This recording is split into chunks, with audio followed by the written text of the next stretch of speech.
Hello mga kapatid, let's rise and shine! Andito po kami sa clock ngayon para mag-jogging. Mag-exercise muna po tayo para hindi magkasakit. Mag-stretching muna tayo bago tumakbo. Ang ganda ng class, tsaka nakikita ko yung Philippines na flag. Ang linas at ang fresh ng hangin. Yun sila ate at daddy, nakikita ko na sila sa maraming hearts.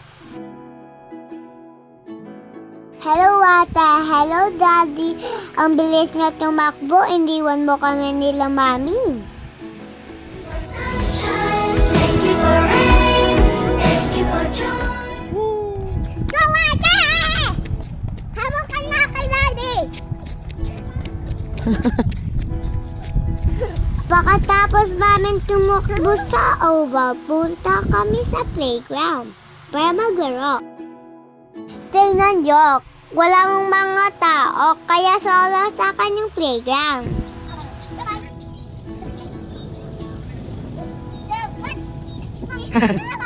Hinatid na namin si ate sa school.